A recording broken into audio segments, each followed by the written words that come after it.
এই পর্যায়ে প্যারেন্টিং সেশনের অভিভাবকদের উদ্দেশ্যে কথা বলার জন্য অনুরোধ করছি কোরআনের ভাষা আরবি শিখি কোর্সের সম্মানিত পরিচালক বিশিষ্ট লেখক জুবায়ের আল মাহমুদ ভাইকে।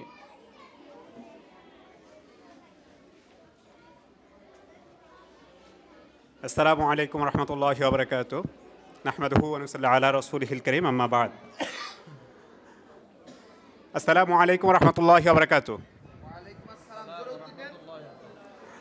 আচ্ছা, ছোট ভাই বোন কারা কারা আছেন একটু হাত তোলেন তো। ছোট ভাই বোন, ছোট ছোট একেবারে ছোট কারা কারা আছেন একটু হাত তোলেন তো।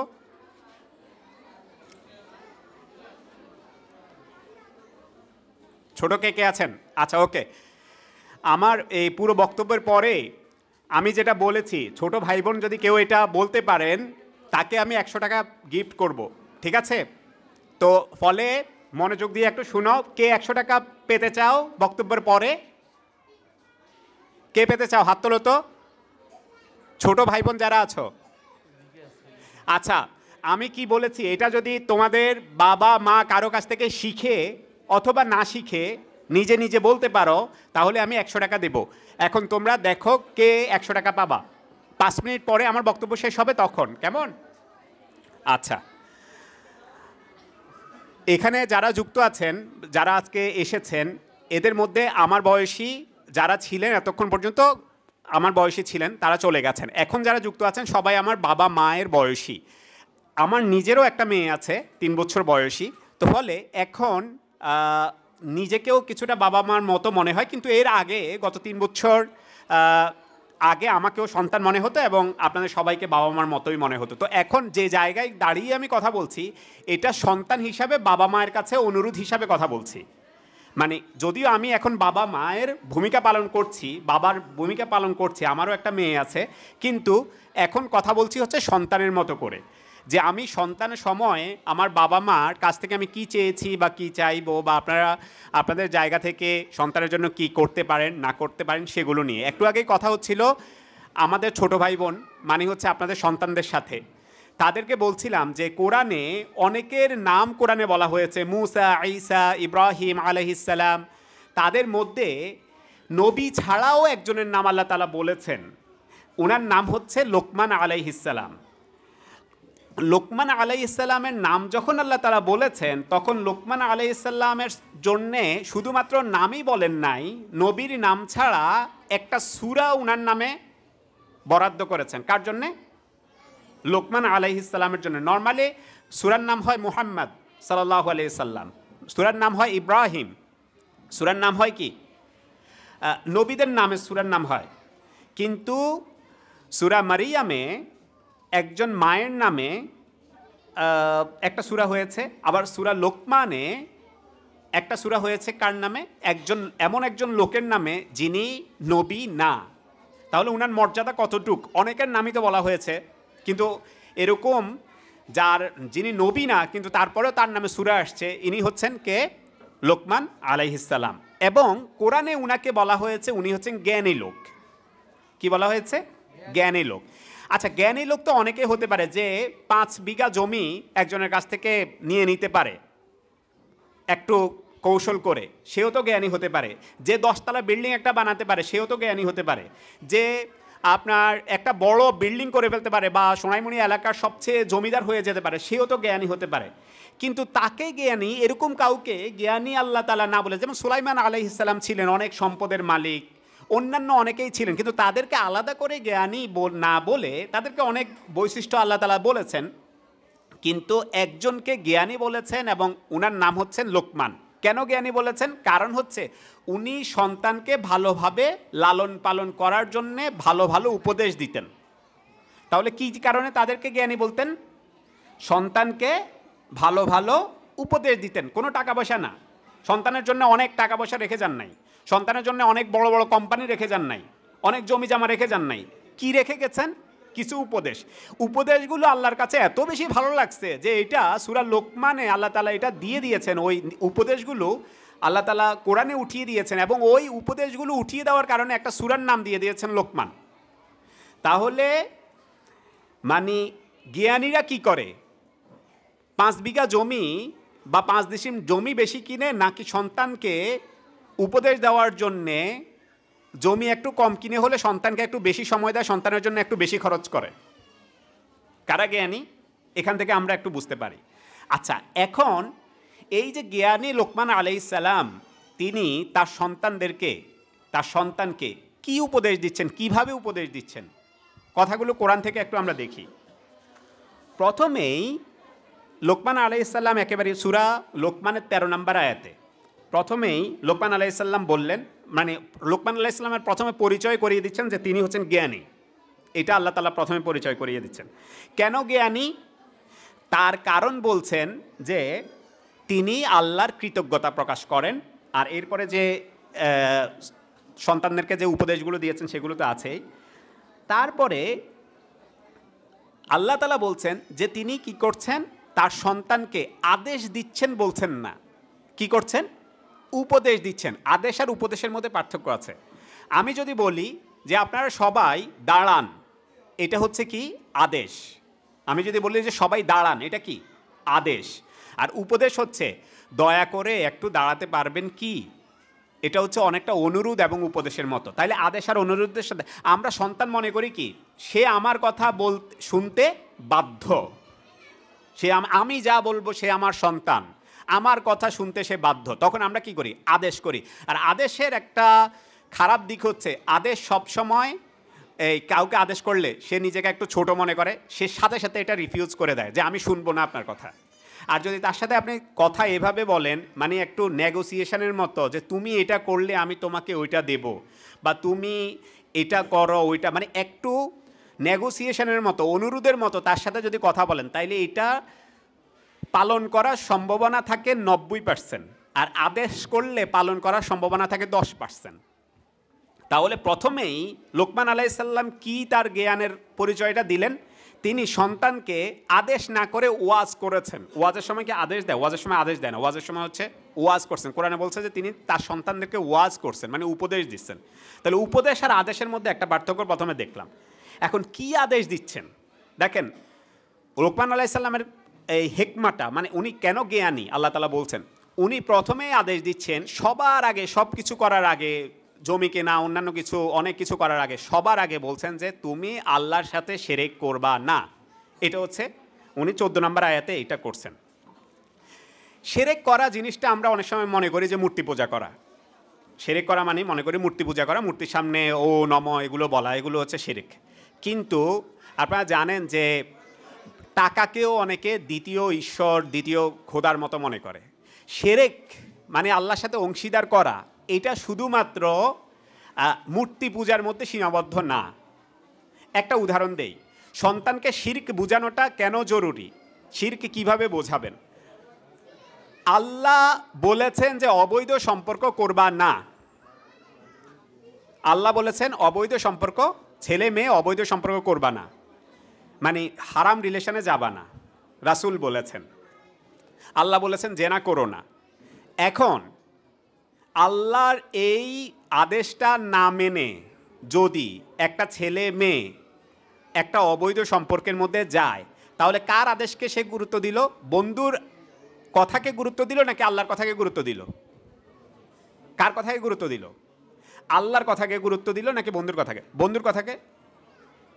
আচ্ছা, এখন কথা হচ্ছে যে আমরা যেটা বলতে চাচ্ছি সেটা হচ্ছে যে, তো শিরকের ব্যাপারটা হচ্ছে যে শুধুমাত্র এটা অন্য কিছুর সাথে সম্পর্ক না, এটা আমাদের নিজেদের মধ্যে শিরক আছে। মুসলমানদের মধ্যে আমরা শিরক করি। কিভাবে করি? আমরা অন্য একটা জিনিসকে গুরুত্ব দেই, ইয়েকে গুরুত্ব কম দেই। যেমন হচ্ছে মনে করেন, এখন তাকে যদি আমরা এটা বোঝাতে পারি যে আল্লাহকে গুরুত্ব দিতে হবে বেশি, আর ধর্মকে গুরুত্ব দিতে হবে বেশি, আর বন্ধু যতক্ষণ পর্যন্ত ধর্মের মধ্যে থাকে ততক্ষণ পর্যন্ত তাকে গুরুত্ব দিতে হবে। যদি বন্ধুকে ধর্মের চেয়ে বেশি গুরুত্ব দেয় তাহলে শিরক হয়। এরকম জিনিস যদি আমরা তাকে বোঝাই দেই, তাহলে তার দ্বারা অনৈতিক কাজ কমে যাবে। তাহলে সবার আগে সন্তানকে কি শেখাতে লোকমান আলাইহিস সালাম বলেছেন যে শিরক করা যাবে না। আচ্ছা, এই জিনিসটা এবং আল্লাহর পরিচয়টা যখন ভালো করে সন্তানকে বুঝিয়ে দিলেন, তারপরে দায়িত্ব অনেকটা শেষ হয়ে গেছে। পরবর্তী 2 আয়াতে আল্লাহ তাআলা নিজে এবারে এসে সন্তানকে বলতেছে, ডাইরেক্ট লোকমান আলাইহিস সালামের মাধ্যমে বলতেছে না। মানে আমাদের কাজ হচ্ছে আল্লাহর সাথে সম্পর্ক করিয়ে দেওয়া। আল্লাহ করবেন কি, সন্তানের সাথে বাবা মায়ের সম্পর্ক করিয়ে দেবেন। পরবর্তী 2 আয়াতে আল্লাহ তাআলা বলছেন যে তোমার বাবা মা তোমাকে অনেক কষ্ট করে লালন পালন করেছে, তোমার মা তোমাকে গর্ভধারণ করেছে, 2 বছর দুধ পান করিয়েছে, তো ফলে তুমি তোমার বাবা মায়ের অবাধ্য কখনোই হবে না। এমনকি যদি আমার বিরুদ্ধেও কিছু তোমার বাবা মা বলে, আল্লাহ বলছেন যে যদি তোমার বাবা মা আমার বিরুদ্ধেও কিছু বলে, মানে আল্লাহর বিপরীতেও কিছু বলে, তারপরেও তাদের সাথে ভালো ব্যবহার করবা। তাহলে প্রথম কাজ হচ্ছে আল্লাহর সাথে সম্পর্ক করিয়ে দেওয়া, দ্বিতীয় কাজ হচ্ছে আল্লাহ বান্দার সাথে সম্পর্ক করিয়ে দেবে। লাস্টেরগুলো অনেক বেশি গুরুত্বপূর্ণ। শিরকটা তো আমরা বুঝলাম, মানে আল্লাহর কথাকে গুরুত্ব দেওয়া, বন্ধু বান্ধবের চেয়ে আল্লাহর কথাকে গুরুত্ব দেওয়া, আশেপাশের লোকজন কি মনে করছে সেটার থেকে আল্লাহর কথাকে গুরুত্ব দেওয়া, এটা হচ্ছে প্রথমেই সন্তানকে বুঝিয়ে দেওয়া। তারপরে লোকমান আলাইহিস সালাম তার সন্তানকে কয়েকটা বিশেষ গুণের কথা বলছেন এগুলো করার জন্যে। এইটা হলো আসল, মানে আগেরটাও তো হচ্ছে 1 নম্বর গুণ, এরপরে আরও কয়েকটা বলেছে, এগুলো আমরা সাধারণত কম গুরুত্ব দেই। যতটা শিরকে বা যতটা আল্লাহর ইবাদতকে গুরুত্ব দেয়, পরেরগুলো একটু কম গুরুত্ব দেয়, ওইগুলো হচ্ছে গুরুত্বপূর্ণ। ওইখানে আল্লাহ তাআলা বলছেন যে তোমরা অনেকগুলো বলেছেন, আমি সবগুলো বলছি না। কি বলছেন যে নামাজের কথা বলেছেন, তারপর হচ্ছে সৎ কাজে আদেশ, অসৎ কাজের নিষেধ, এগুলো বলেছেন। তারপর হচ্ছে যদি ক্ষুদ্র একটা জিনিসও হও তুমি, বা কোনো একটা জিনিস ক্ষুদ্র হয়, তারপরে সেটা আল্লাহ জানেন, মানে সন্তান যাতে কোনো ধরনের অপরাধ করে সেটা গোপন না করে, এগুলো অনেকগুলো শিক্ষা দিয়েছেন। কয়েকটা জিনিস খুব গুরুত্বপূর্ণ যেটা আমরা সবসময় অবহেলা করি, সেগুলোর মধ্যে একটা বলেছেন যে ধৈর্য ধারণ করা। সন্তানকে বলেছেন কি, ধৈর্য ধারণ করা, এই জিনিসটা শেখার জন্যে। এখন আমরা নর্মালি সন্তানরা যখন যেটা চায় তখন সাথে সাথে আমরা সেটা দিয়ে দেওয়ার চেষ্টা করি, বা হচ্ছে দেই সন্তানের জন্যে, কিন্তু তাদেরকে সাথে সাথে না দিয়ে একটু পরে দেওয়া, আপনার কাছে থাকা সত্ত্বেও তাদেরকে একটু ধৈর্য শিক্ষা দেওয়া প্র্যাকটিক্যালি, এটা খুব জরুরি। কারণ সবর এবং শুকর, প্রথমেই লোকমান আলাইহিস সালাম, আচ্ছা স্যার আমার কয় মিনিট,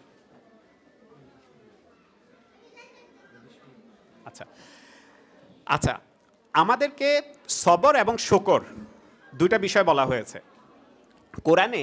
লোকমান আলাইহিস সালাম তার সন্তানকে উপদেশ দিচ্ছে কি, বলল যে সন্তানকে ধৈর্য শেখানো। এখন ধৈর্য শেখানো জিনিসটা কি, এটা আমরা অনেক সময় বুঝি না।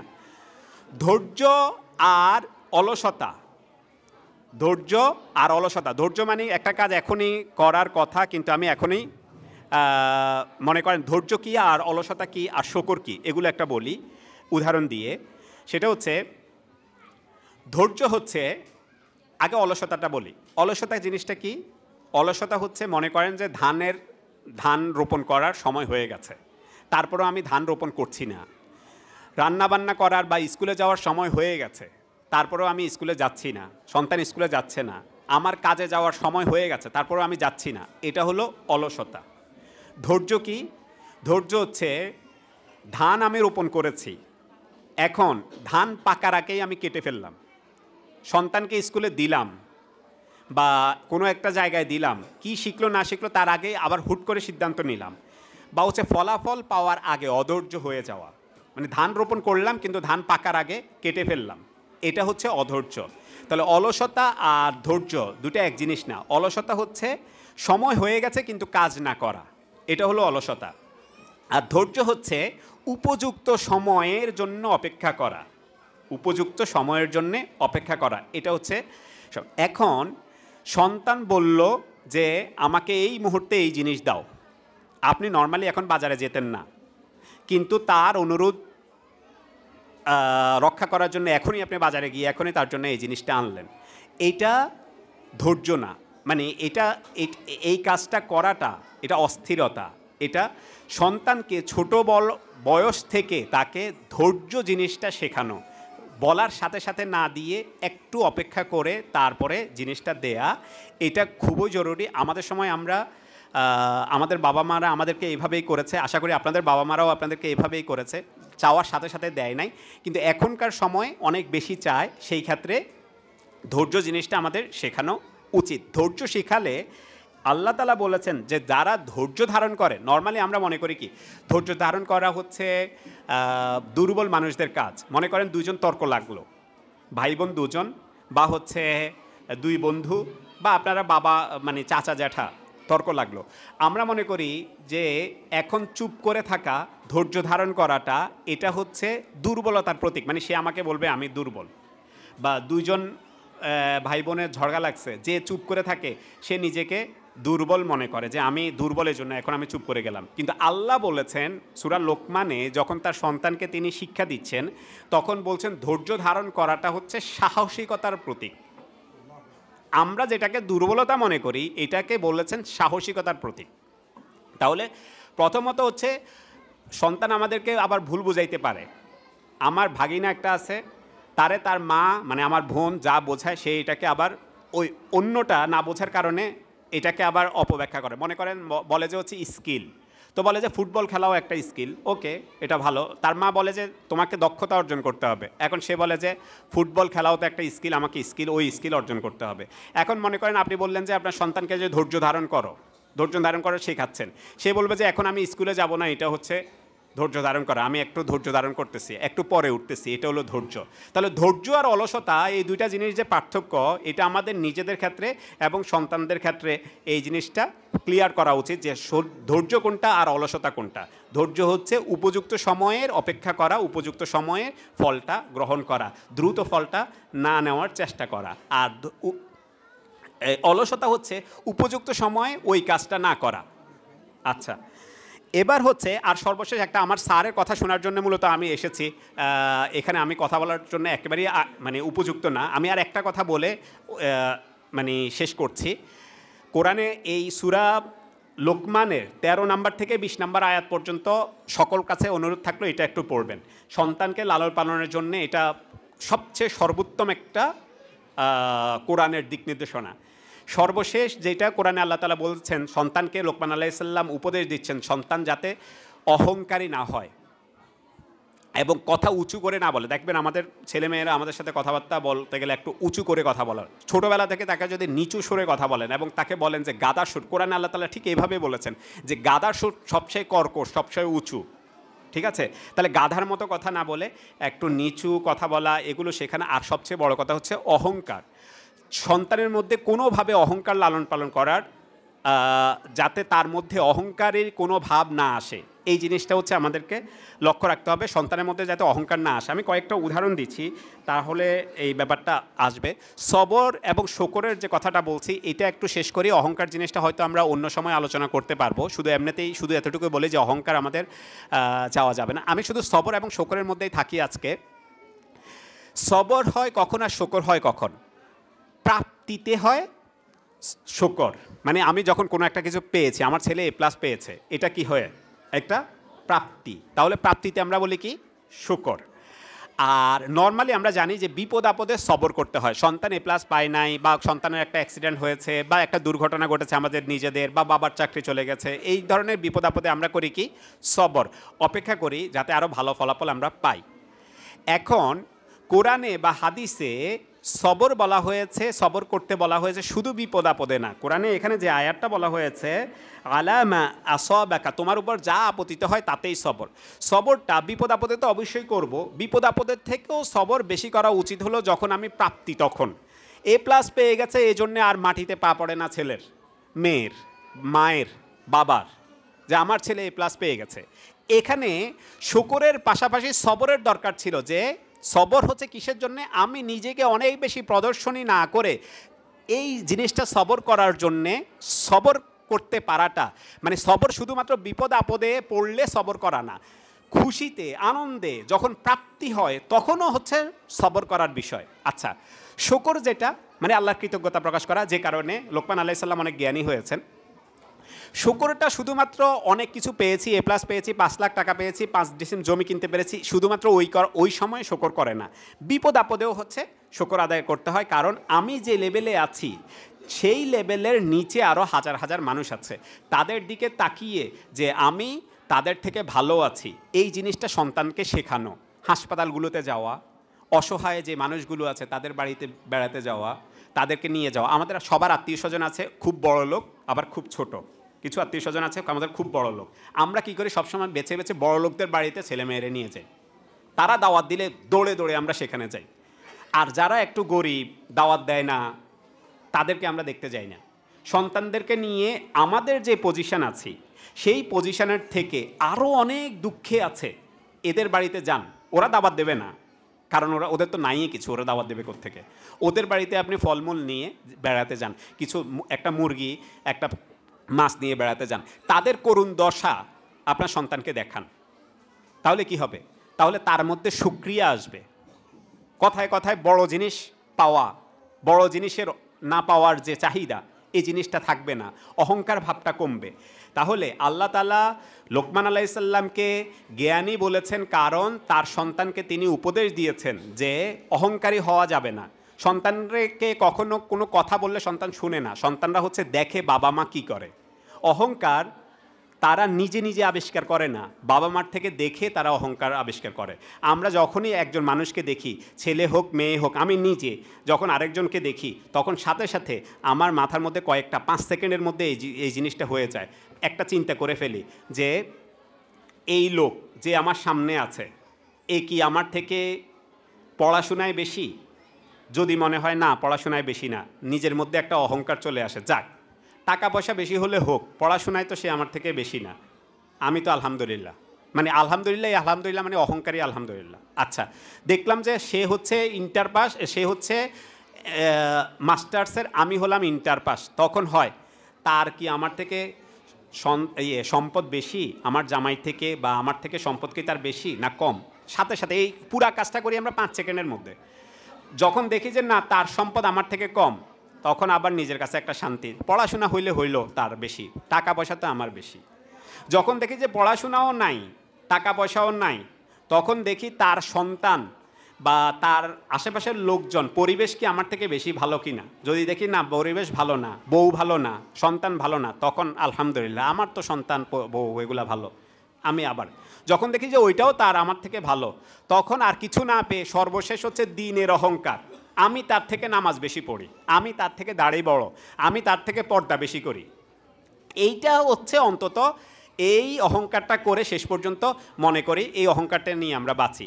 তাহলে এই যে আমাদের মনের যে অহংকারটা, এটা আমাদের বাদ দিতে হবে। কারণ সন্তান কখনো অহংকার বা হচ্ছে এই যে অধৈর্য, এগুলো নিজে নিজে শিখে না, শেখে আমাদের বাবা মায়ের থেকে। তো আমরা বাবা মারা যদি ধৈর্যশীল হয়ে যাই, আমরা বাবা মারা যদি সবর করা শিখি, আমরা বাবা মারা যদি অহংকার থেকে দূরে থাকি, আশেপাশের মানুষদের দেখে প্রতিযোগিতায় না নামি যে লোকে কি বলবে, এটা না, আমাদের শুধুমাত্র একটা উদ্দেশ্য, আল্লাহর কাছে সম্মানিত হওয়া, এটা হচ্ছে আমাদের উদ্দেশ্য। আর মানুষের কাছে সম্মানিত হওয়ার কাজটা আল্লাহ নিজে করে দেবেন। যেমন এখানে যেটা হয়েছে সূরা লোকমানে, সন্তানকে লোকমান আলাইহিসসালাম করেছেন কি আল্লাহমুখী করেছেন, আর সন্তান আল্লাহ সাথে সাথে তার পরের আয়াতে সন্তানকে বলছে তুমি তোমার বাবা মার খেদমত করো, তুমি তোমার বাবা মারকে করুণা করো, এমনকি যদি আমার সাথে আমার ব্যাপারে তারা খারাপ কথাও বলে, তারপরেও তুমি তোমার বাবা মারকে তোমরা তাদের সাথে খারাপ ব্যবহার করবে না। তাহলে আমাদের কাজ হচ্ছে সন্তানকে আল্লাহর সাথে সম্পর্কিত করা, আর নিজেরা আমরা বাবা মা হিসাবে, আমি নিজেও বাবা মা হিসাবে আমাদের প্রত্যেকের কাজ হচ্ছে, আমরা আসলে কেউই পারফেক্ট না, পারফেক্ট হতে পারবো আমরা শুধুমাত্র জান্নাতে গেলে, তখনই বুঝতে পারবো কে পারফেক্ট কে হচ্ছে ভালো। তাহলে আমাদের কাজ হচ্ছে আমাদের সন্তানদেরকে আমরা দামি সম্পদে পরিণত করা। লোকমান আলাইহিসসালামের যে উপদেশগুলো ছিল, এই উপদেশগুলো গ্রহণ করার মাধ্যমে নিজেরা জ্ঞানী হিসাবে আল্লাহর কাছে সম্মানিত হওয়া, এইটা হচ্ছে আমাদের কাজ। তাহলে এই কাজ করতে হলে সংক্ষেপে আমি যদি আবার বলি, আমরা আজকে কি করলাম বা কি শিখলাম কোরআনের এখান থেকে, কি আলোচনা করলাম নিজেদের রিমাইন্ডারের জন্য আর কি, নিজেদের সচেতনতার জন্য। এক হচ্ছে সন্তানকে যতদূর সম্ভব আল্লাহমুখী করা, নামাজ কালামের ব্যাপারে কোনো ছাড় না দেওয়া, এটা হচ্ছে এক।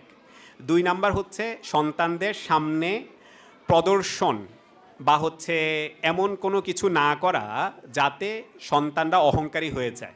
নিজের যদি অনেক কিছু থাকে তারপরে তাকে একটু কম করে তার জন্যে করা, সেটা হচ্ছে ব্যবস্থা করা, এবং তাকে সর্বোচ্চ সময় দেওয়া, তার সামনে অহংকার প্রদর্শন না করা, এবং অহংকারীর সাথে সে যাতে না হয়ে উঠতে পারে এটার জন্য নিয়মিত আদেশ না, পরামর্শ, তার সাথে সলা পরামর্শ করা, এটা হলো 2। 3 নাম্বার হচ্ছে সবর এবং শুকর, মানে বিপদে বা আনন্দে কিভাবে আনন্দকে অনেক বেশি প্রকাশ না করে আনন্দের ক্ষেত্রে এবং বিপদে সবর করতে পারি এবং শকর করতে পারি। এই তিনটা জিনিস হচ্ছে আমরা যদি শিখতে পারি ইনশাল্লাহ, আশা করা যায় যে লোকমান আলাইহিসসালামের মতো আল্লাহ তাআলা আমাদের বাবা মাদেরকেও সম্মানিত করবেন। কোরআনে হয়তো আমাদের নাম আসবে না, কিন্তু জান্নাতে ইনশাল্লাহ হয়তো লোকমান আলাইহিসসালামের সাথে আমাদেরকে দেখা করার, তার সাথে থাকার, চলার সৌভাগ্য ইনশাল্লাহ হয়তো আল্লাহ তাআলা আমাদেরকে করবেন। এই অনুরোধটা করে আমি শেষ করছি। আমি শুধুমাত্র এটা এখন বলবো। আচ্ছা আচ্ছা, আরেকটা বিষয় স্যার বলেছেন বলার জন্যে, সেটা হচ্ছে এটা লোকমান আলাইহিসসালামের ক্ষেত্রেও হয়েছে। সেটা হচ্ছে আপনারা যদি দেখেন অন্যান্য আয়াতগুলোতে, তাহলে দেখবেন যে মায়েরা, এখানে আমাদের অনেক মা আছেন, কোরআনে কয়েকজন মা আছেন, সন্তানও আছেন। আর কোরআনে মানে মা এবং সন্তান দুইটার আলোচনা করা হয়েছে অনেকগুলো ঘটনায়। যেমন একটা হচ্ছে মনে করেন ঈসা আলাইহিসসালামের ঘটনায়, একটা হচ্ছে মুসা আলাইহিসসালামের মা এবং মুসা আলাইহিসসালামের ঘটনা, তারপরে নূহ আলাইহিসসালামের স্ত্রী এবং নূহ আলাইহিসসালামের ছেলে, মানে কারুন, আর হচ্ছে নূহ আলাইহিসসালামের ছেলে আর নূহ আলাইহিসসালামের স্ত্রী, মুসা আলাইহিসসালামের মা, মুসা আলাইহিসসালামের মুসা আলাইহিসসালাম, ঈসা আলাইহিসসালামের মা, ঈসা আলাইহিসসালামের কথা। একটা জিনিস দেখবেন, সেটা হচ্ছে মা যদি ভালো না হয়, সন্তান ভালো হওয়ার সম্ভাবনা একেবারে জিরো। কারণ হচ্ছে আপনার ইয়েতে দেখবেন, নূহ আলাইহিসসালামের স্ত্রীর ক্ষেত্রে দেখবেন, বা আরও কোরআনে যেগুলো খারাপ মহিলা হিসাবে কোরআনে বলা হয়েছে, ওদের সন্তানরাও খারাপ ছিল বাই ডিফল্ট। আর যে যে মাগুলাকে ভালো দেখা হয়েছে, যেমন মনে করেন যে ইব্রাহিম আলাইহিসসালামের মা, বা হচ্ছে এই তাদের বাবা একটু খারাপ হলেও, কারণ সন্তান থেকে অনেক বেশি, আমরা বলি কি মাতৃভাষা বলি নাকি পিতৃভাষা বলি? কি ভাষা বলি? মাতৃভাষা কেন বলে? বাপের ভাষা বলে না কেন? মায়ের ভাষা বলে কেন? কারণ সন্তান শিখে কার ভাষা? মুখে যেরকম মায়ের ভাষা শেখে, কাজেও কারটা শেখে? মায়েরটা। এ কারণে কোরআনে দেখবেন খারাপ নারীদের সন্তানও খারাপ হিসাবে বলা হয়েছে, আর ভালো নারীদের সন্তানও বাবা খারাপ হলেও, যেমন মুসা আলাইহিসসালামের ক্ষেত্রে, বা হচ্ছে আপনার ইব্রাহিম আলাইহিসসালামের ক্ষেত্রে, অথবা হচ্ছে অন্যান্য আরও জায়গায় বাবা একটু খারাপ হলেও মা ভালো হওয়ার কারণে তার সন্তানটা ভালো হয়েছে বলে কোরআনে উল্লেখ হয়েছে। তাহলে আমাদের বাবা এবং মাদের দুজনের লাগবে। আচ্ছা, এবার আসি মা ভালো হয় কেমনে, এটা একটু বলি। সেটা হচ্ছে মা ভালো হয় সন্তানের কারণেও না, আর তার বাবা মায়ের কারণে। মা ভালো হয় জামাই ভালো হইলে। একটা সংসারে যদি জামাই ভালো হয়, ছেলে মেয়ে অনুকরণ করে সবসময় মায়ের, বউয়ের, মানে আপনার পুরুষ ভাইদেরকে বলছি যে ছেলে মেয়ে অনুকরণ করবে সবসময় আমাদের বউদের, আর আমাদের বউরা অনুকরণ করবে কাদের জানেন? আমাদের বউরা অনুকরণ করবে সবসময় আমাদের। একটা বিপদে পড়লে আমি কিভাবে কথা বলছি, একটা ঝামেলায় পড়লে আমি তাকে যদি প্রথম দিন ঝাড়ি মেরে কথা বলি, তাইলে পরের দিন সে আমাকে ঝাড়ি মেরে কথা বলবে। হয়তো পরের দিনই বলবে না, 1 মাস পরে ওইটা মনে রাখবে, এরপরে বলবে। আবার সন্তানকে তার মা যদি 1 মাস আগে অন্যায়ভাবে কোনো কিছু করে বা বলে, 1 মাস পরে বা 1 বছর পরে বা 10 বছর পরে সে এটা রিপ্লাই দেবেই দেবে। তাইলে জামাই বউদের সাথে একটা কথা খারাপ বললে 1 বছর বা 10 বছর পরে হলেও বউরা এটা রিপ্লাই দেয়। আবার বউরা বা মায়েরা সন্তানকে অন্যায়ভাবে কোনো কিছু বললে বা করলে সন্তানদের সাথে 1 বছর হোক বা 10 বছর হোক, সেটা সে তার বাবা মায়ের সাথে সেটা সে রিপ্লাই দিবেই। এই জন্য আমাদের দুজনের, বাবা এবং মা দুজনেরই হচ্ছে আমাদের চরিত্র। আখলাক একটা জিনিস বলেছিলাম স্যার, এখন আরেকটা বিষয় বলার জন্য একটু অনুরোধ করায় বলছি। আমরা এখানে এই যে আমাদের সন্তানদেরকে পাঠিয়েছি, কিসের জন্য পাঠিয়েছি? শিক্ষা অর্জনের জন্যে। কিসের জন্যে? শিক্ষা অর্জনের জন্যে। শিক্ষা আর চরিত্র দুটার সাথে অনেক সম্পর্ক আছে, সম্পর্কগুলো নিয়ে এখন আলোচনা করব না। এটার দুইটা একে অপরের বিপরীত। শিক্ষা হলো সেটা যেটা আমরা নিজেদেরকে যাচাই করতে পারি। শিক্ষা কি? যেটা যাচাই করতে পারি, পরীক্ষার মাধ্যমে আমরা নিজেদেরকে যাচাই করতে পারি, সেটা হচ্ছে শিক্ষা। আর চরিত্র জিনিসটা, এটা যাচাই করা যায় না। শিক্ষা এবং চরিত্র ছাড়া এই দুইটা জিনিস হচ্ছে, শিক্ষা এবং চরিত্র এই দুইটা জিনিস হচ্ছে একটা রেল লাইন। আপনাদের এখানে সোনাইমুড়িতে রেল লাইন আছে না? আমাদের রেল লাইনের চাকা একটা যদি নষ্ট হয়ে যায়, আরেকটা চাকা দিয়ে রেল লাইনকে সামনে আগাতে পারবে? বা একটা এই আপনার যে কোনো একটা গাড়ির দুইটা চাকা থাকে সামনে, যে কোনো একটা চাকা যদি জাম খেয়ে যায় আরেকটা চাকা সামনে যেতে পারবে? পারবে না। শিক্ষা এবং চরিত্র এই দুইটা জিনিস দুই জায়গায় শেখে নর্মালি। শিক্ষা হচ্ছে টিচারদের কাছ থেকে, বাবা মায়ের কাছ থেকে শেখে।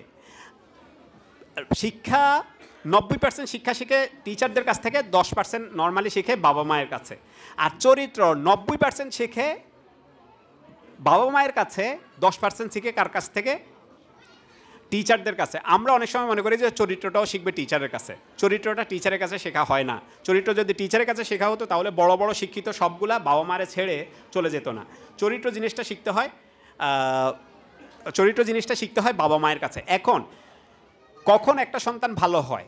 যখন বাবা মারা চরিত্র শেখায়, টিচাররা শিক্ষা শেখায়, এই দুইটা জিনিস যখন সমান তালে চলে তখন হচ্ছে একটা সন্তান ভালো হয়। শিক্ষকরা কিছু শেখাচ্ছে না, বাবা মা শুধু চরিত্র শেখাচ্ছে, তাইলেও মেশিনটা কি করবে? ঘুরবে, মানে গাড়িটা সামনে যাবে না। আবার বাবা মা চরিত্র শেখায় না, শিক্ষকরা শুধু পড়ালেখা শেখাচ্ছে, তাহলেও এই সন্তানটা হয়তো দেখবেন যে অনেক পড়াশোনা করেছে, অনেক A+ পেয়েছে, অন্যান্য কিছু, কিন্তু আসলে সে তার সামনে যেতে পারে নাই। মানুষ হিসাবে তার যে উচ্চতা, সে জায়গায় সে উঠতে পারে নাই, সে ওই এক জায়গার মধ্যেই ঘুরছে। তাহলে চরিত্র এবং শিক্ষা এই দুটা জিনিস খুবই গুরুত্বপূর্ণ। চরিত্রটা শিখবে আমাদের বাসায়। আর চরিত্র জিনিসটা কখনো বই পুস্তক, এই যে বই দিয়েছে, বই থেকে চরিত্র জিনিসটা খুব কম শেখা হয়। চরিত্র জিনিসটা বই থেকে শেখা হয় না, চরিত্র জিনিসটা হচ্ছে দেখে শেখে। রাসূল সাল্লাল্লাহু আলাইহি ওয়াসাল্লাম বলেছেন, তোমরা আমি যা করি তা করো, মানে হচ্ছে, এবং তিনি হচ্ছে চরিত্র, সর্বোত্তম চরিত্র নিয়ে তিনি পৃথিবীতে এসেছেন।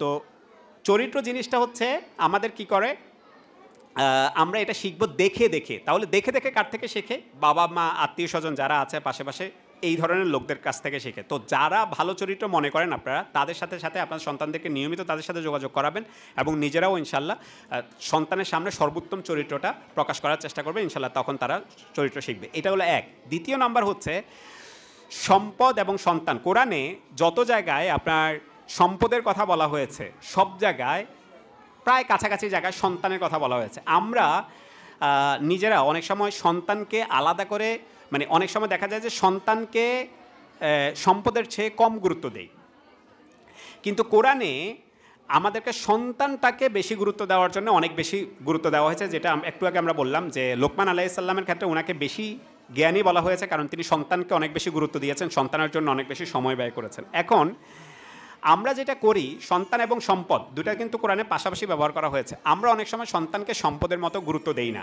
যেমন হচ্ছে মনে করেন আমাদের যখন পরিচয় চায় যে আমি জোবায়ের আল মাহমুদ, বিদেশে ইউরোপে বা হচ্ছে তুরস্কে আমি দেখেছি যে তাদেরকে যদি বলে যে আপনার নাম কি, তখন আমরা বলি যে, বাংলাদেশে আমরা যদি বলি, আমরা বলি যে আমি জোবায়ের আল মাহমুদ, আমি ওই জায়গায় চাকরি করি, অথবা হচ্ছে আমার এই সোনাইমুড়িতে একটা দোকান আছে বড়, এই পরিচয় দেই। মানে আমার কতটুকু সম্পদ আছে এই জিনিসটা আমরা বোঝানোর চেষ্টা করি, বা আমি কত বড় চাকরি করি এই জিনিসটা আমরা বোঝানোর চেষ্টা করি। তুরস্কে, ইউরোপে আমি দেখেছি, তুরস্কে এই জিনিসটা অনেক বেশি দেখেছি যে সে কয় সন্তানের বাবা এই জিনিসটা বলে যে আমি জোবায়ের আল মাহমুদ, আমার এক মেয়ে আছে। তার মানে হচ্ছে তার সম্পদ তো আছে, সম্পদের থেকেও যে জিনিসটাকে গুরুত্ব দিচ্ছে সেটা হচ্ছে তার কত বড় সম্পদ, তার সন্তান আছে। এবং এই সন্তানটাকে যদি সম্পদে পরিণত করা যায়, আপনি মনে করেন যে এখন 1 ডিসিম জায়গা কিনলেন 5 লাখ টাকা দিয়ে বা 2 লাখ টাকা দিয়ে, 40 বছর পরে এই জায়গাটার দাম 6 লাখ টাকা বা 8 লাখ টাকা হতে পারে। তাহলে আমার লাভ হলো কয় লাখ টাকা? মনে করেন 2 লাখ টাকা। আর যদি 20 বছর পরে এইটার দাম যদি 10 লাখ হয়, তাহলে আমার 10 বছরে আমার লাভ হলো আমার হচ্ছে 8 লাখ টাকা, তাই না? কিন্তু একই পরিমাণ সময়, যেই পরিমাণ সময় আপনি একটা জমির জন্য দিয়েছেন, যে পরিমাণ পরিশ্রম আপনি একটা জমি কেনার জন্য করেছেন, একই পরিমাণ পরিশ্রম যদি আপনার সন্তানের জন্য করেন, তাহলে তার লাভ কয়েকশো গুণ বেশি হবে। মানে জমি কিনে যদি আপনি 10 লাখ টাকা 10 বছর পর লাভ করেন, বা 20 লাখ টাকা যদি 20 বছর পর লাভ করেন, সন্তানের জন্য যদি ওই পরিমাণ কষ্ট আপনি করেন, তাহলে তার চরিত্র, তার শিক্ষা, সব কিছুর জন্যে, তাহলে তার লাভ কয়েকশো গুণ বেশি হবে। কয়েক লাখ টাকা তার থেকে আপনার, মানে কয়েকশো গুণ বলতে হচ্ছে, মনে করেন 10 লাখ টাকা যদি আপনি জমি কিনে লাভ করেন, অন্তত কয়েক কোটি টাকা হচ্ছে সন্তান থেকে আপনি লাভ করতে পারবেন। এটা কী জন্যে আমরা নর্মালি আমরা সম্পদ কী জন্যে কিনি? নিজের খুশির জন্যে, নিজের সুখের জন্যে। এই সুখটা হচ্ছে আমাদের সন্তানরা আমাদেরকে দেবে। ওকে, আমি অনেকগুলো কথা বললাম। প্রথমত আমাদের বেয়াদবি মাফ করবেন, এখানে আমার সম্মানিত স্যার আছেন, ওনার কথা শোনার জন্যই আমি এসেছি। আমি মূলত যে কথাগুলো বলেছি সেটা হচ্ছে সন্তান হিসাবে, আপনাদের সন্তান হিসাবে আপনাদের কাছে আমার দাবি কি? সন্তান হিসাবে আমার দাবি হচ্ছে সূরা লোকমান আলাইহিস সালাম যেভাবে তার সন্তানদেরকে উপদেশ দিয়েছেন, আমি সন্তান হিসাবে আমার বাবা মা যেন আমাকে এইরকম উপদেশ দেয় এবং এইরকম আমাকে তৈরি হতে আমাকে যাতে সাহায্য করে। তাহলে কি কি? এক হচ্ছে সবর, শকর, ধৈর্য, অহংকার থেকে মুক্ত হওয়া, প্রদর্শনী, অন্যকে দেখানো, এই ভাবটা কমিয়ে আল্লাহর সাথে সম্পর্কিত করা, আর হচ্ছে সন্তানকে আমাদেরকে আল্লাহর সাথে সম্পর্কিত করানোর মাধ্যমে সর্বোচ্চ সম্পদ সন্তানকে সর্বোচ্চ সম্পদ হিসাবে গড়ে তোলার যে চেষ্টা, এই চেষ্টাটা আমি সন্তান হিসাবে আমার প্রত্যেকটা বাবা মায়ের কাছে চাই। তো আশা করি সবাই আমরা এই কাজটা করব। এতটুকু বলে আপনারা এতক্ষণ পর্যন্ত আমার কথা শুনেছেন, যেই ভুলগুলো হয়েছে সেগুলো একান্ত আমার, সেটার জন্য আল্লাহ তাআলা আমাকে ক্ষমা করুন। আর সবাই ক্ষমা সুন্দর দৃষ্টিতে দেখবেন যেগুলো ভুল হয়েছে। আমি সকলকে কৃতজ্ঞতা জানিয়ে, বিশেষ করে এখানে আমাদের প্রধান অতিথি আমার সম্মানিত স্যার এতক্ষণ পর্যন্ত আমাকে সুযোগ দেওয়ার জন্যে স্যারের কাছে অনেক কৃতজ্ঞ, এবং একই সাথে হাসানুজ্জামান স্যার আমার খুবই প্রিয় স্যারের কাছে অনেক কৃতজ্ঞ আজকে অনুষ্ঠানে আমাকে দাওয়াত দেওয়ার জন্যে। আলোচনার শুরুতে একটা বলেছিলাম যে 100 টাকা দেবো, তবে মুরব্বীদেরকে না, আমাদের ছোটো ভাই বোন যারা আছেন তাদের মধ্য থেকে একটা প্রশ্নের উত্তর দিতে পারলে। সেটা আমি বলেছিলাম যে আলোচনাটা আমি করেছি, এখন হচ্ছে আপনারা বাপ মায়ের থেকে শিখেও বলতে পারেন, কোনো সমস্যা নাই, কিন্তু বলতে হবে ছোট একজন, ঠিক আছে? প্রশ্নটা হচ্ছে এটা, কিভাবে বাবা মাকে জ্ঞানী বানানো যায়? মানে বাবা মাকে অন্যের কাছে জ্ঞানী হিসাবে পরিচিত করানো যাবে কিভাবে? এই প্রশ্নটার উত্তর কে দিতে পারবেন? বাবা মার থেকে শিখে দিলেও সমস্যা নাই, কিন্তু দিতে হবে ছোট একজন। পিছনে কে আছেন একটু হাত তোলেন, আসেন সামনে, আসেন একটু সামনে আসো ভাইয়া, সামনে আসো।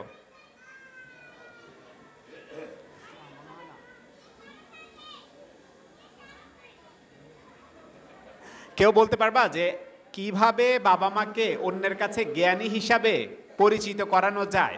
এই বিষয়ে আমি একটা প্রশ্ন করেছিলাম, আলোচনা করেছিলাম। বল, এদিকে আসো একটু,